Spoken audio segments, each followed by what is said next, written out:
Hello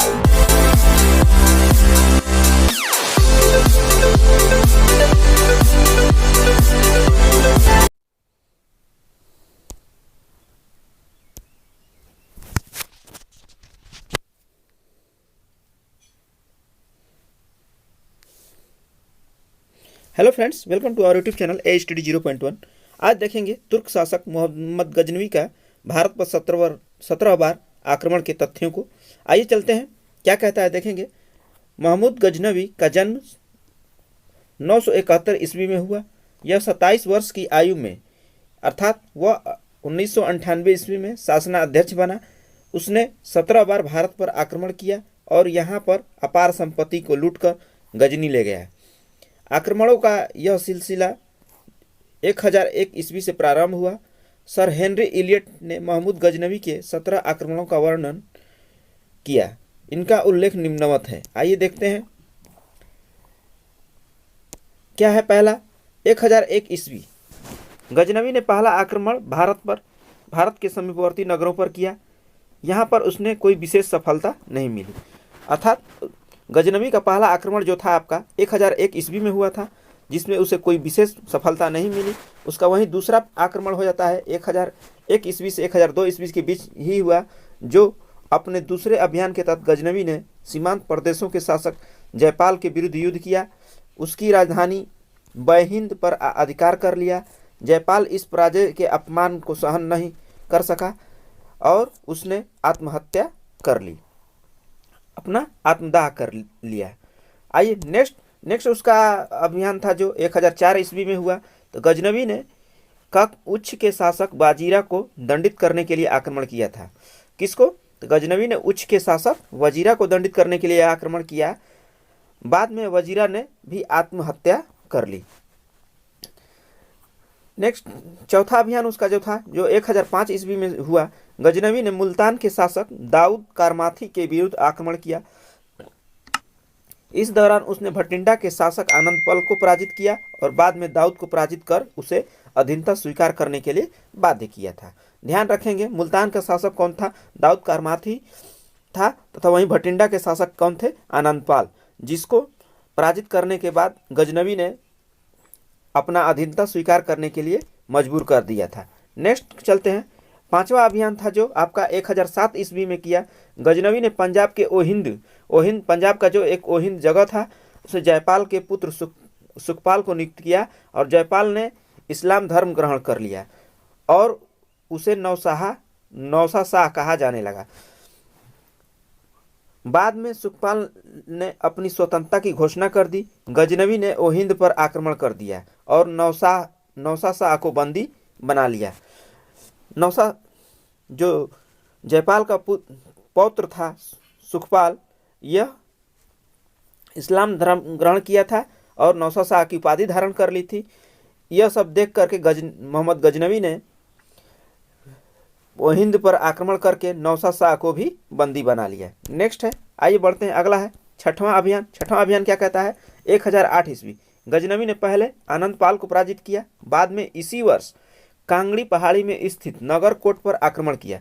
इस आक्रमण में उसको अपार धन की प्राप्ति हुई। कहाँ? उसका छठा जो अभियान था 1008 ईस्वी में हुआ, जिसमें आनंदपाल को पराजित किया और इसी वर्ष में कांगड़ी पहाड़ी में स्थित जो नगरकोट था उस पर भी आक्रमण कर दिया। उस पर आक्रमण करने के बाद वहाँ की संपत्ति को अपने अधीन कर लिया। नेक्स्ट है सातवां अभियान था जो आपका 1009 ईस्वी में किया था। गजनवी ने अलवर राज्य के नारायणपुर में आक्रमण किया था। अलवर जो आपके राजस्थान में है। नेक्स्ट क्या है? आठवां अभियान। आठवां अभियान कब किया गजनवी ने? तो 1010 ईस्वी में गजनवी का आठवां आक्रमण मुल्तान पर था। वहां के शासक दाऊद को पराजित कर उसने मुल्तान के शासक को सदा के लिए अपने अधीन कर लिया। नेक्स्ट नवा अभियान उसका 1013 ईस्वी में हुआ। इसमें नवे अभियान के तहत गजनवी ने थानेश्वर पर आक्रमण किया। उस समय थानेश्वर का शासक जो थे आपका राजा राम थे।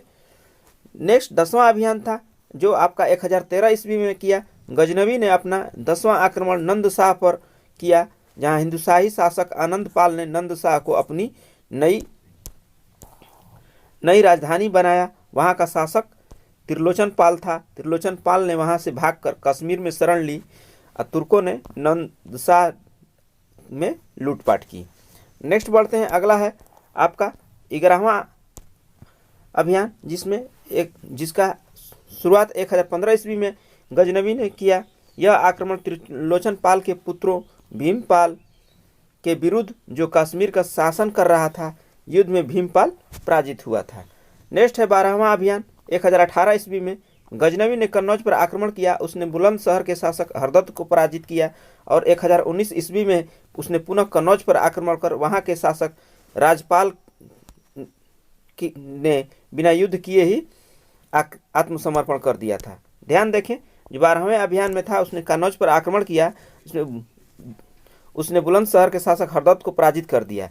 वो उसी समय 1019 ईस्वी में उसने पुनः कन्नौज पर आक्रमण किया, जहां का शासक था राजपाल, जिसने युद्ध से पहले ही आत्मसमर्पण कर दिया था।